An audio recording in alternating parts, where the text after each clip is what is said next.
Assalamu alaikum everyone. Welcome to Amazed by the Quran, a series in which I like sharing with you things I find amazing about the Quran. Today actually I'll go across several ayahs in the Quran that share a specific term, and the term is jahiliyyah. Jahiliyyah in the Arabic language it comes from the word jahal, which means ignorance, or it also means to be out of control, or to speak out of whim, or to take an action without thinking through it. So acting ignorantly, acting irrationally, things like that, that's all jahiliyyah. To oversimplify the thing, we could just call it ignorance. Now, the Quran actually attributes jahiliyyah to four things, which is really cool. The first of them is dhannul jahiliyyah, meaning an ignorant assumption. Assumption based on ignorance, and assumption based on emotional whim. In other words, you assume the worst about someone, and you assume evil, attribute evil to someone, or you assume guilt when there hasn't been any evidence of guilt. This is all dhannul jahiliyyah. Dhannul jahiliyyah also includes things like, Allah is doing this, but He's probably just punishing me, or He hates me, that's why He's doing this to me. Like, dhannul jahiliyyah could be attributed to people, but it can also be attributed to Allah Himself, people having bad assumptions about Allah. That's the first of them. The second of them is tabarruj al-jahiliyyah, to beautify oneself and to decorate oneself in a way that is ignorant. In other words, human beings naturally have a desire to beautify themselves, and to dress well, to live well, to have a beautiful ride, to live in a beautiful city, to move to a beautiful neighborhood, to go to a beautiful place for vacation. These are things, attraction towards beauty is something that naturally comes with human nature. That's something Allah put inside of us. But at the same time, there is such a thing as decorating and adorning oneself in a way that is jahil. In other words, things that violate the code of decency, that is clearly outlined not only by revelation, but is also embedded inside human nature according to our faith, right? So people want to dress in ways that are provocative or overly exposed or indecent, and yet they consider that to be beautiful. Tabarruj al-jahiliyyah could also be, somebody uses vile, filthy language and they think that that's cool. That's a new kind of tabarruj nowadays. A new kind of beautification is the more vile and the more vulgar somebody is in their speech, the cooler and the more acceptable that is. And it's a new standard for everybody else to live up to. So that's a kind of tabarruj al-jahiliyyah. The third, so the first one once again was evil or ignorant assumption, and the second is beautification that is rooted in ignorance. And the third, there's only four. The third of them is hamiyat al-jahiliyyah.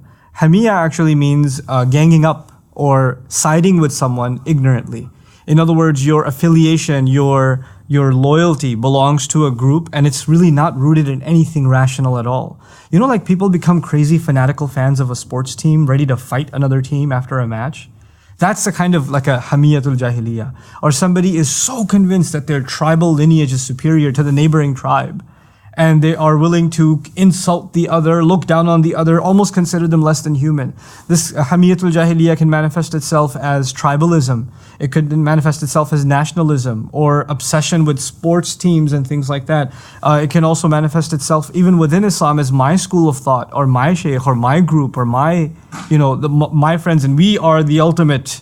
And this is a kind of hamiyatul jahiliyyah. And when that happens, anything that you feel threatens the integrity or the sense of superiority of your group fires you up, and you're ready to take action, right? So now I've given you three. There's assumptions rooted in ignorance, thoughts rooted in ignorance. There's beautification and adorning yourself rooted in ignorance. And then the third one is making or ganging up or making affiliations. Those affiliations themselves are rooted in ignorance. And finally, the last of them and the worst of it, hukmul jahiliyyah. Hukmul jahiliyyah is the decision making that is rooted in ignorance. Entire decisions are made because of just whim, for nothing more, And what's really remarkable about these four? There's a progression here. Because if a society, what becomes rampant in a society is people just make assumptions about each other, dhannul jahiliyyah. And when people are obsessed with the outwardly beautification, so much so that they're even willing to violate the codes of decency, and all that matters is what looks good to them. And then the standards of what looks good gets more and more and more vulgar, right? And then on top of that, in these two standards, they're now ganging up with each other, and they're all like, they're united band, and nobody can question it. This becomes the new standard of morality for humanity. Nobody can actually criticize it. When that happens, then the rules, the verdicts, the impositions that they will put on society those verdicts, the hukm, will actually be rooted in ignorance itself, hukmul jahiliyyah. And when it comes to that final phase, all that's left for that society is corruption and eventually destruction. So Allah criticizes ignorance, but He actually breaks ignorance down into like 4 things. And the last one, meaning a society governing itself by ignorance, is actually the final phase. There are other previous steps that come in. And so I find this actually absolutely remarkable that Allah Azza wa Jal pinpoints where Jahiliyyah begins. What are the precursor steps before a society lays itself to ruin? And Allah Azza wa Jal make us a people that are against Jahiliyyah in all of its forms and are able to identify that kind of ignorance and that kind of irrational behavior in ourselves and in the people around us, and are able to become people of reason and sound judgment. Barakallahu li wa lakum. Assalamu alaikum wa rahmatullahi wa barakatuh. Assalamu alaikum wa rahmatullah. If you enjoyed this video, please do share it with friends and family. If you want to see more videos from this series, click on the box at the top. If you want to see other videos, click on the box at the bottom. And don't forget to hit the subscribe button. Thanks.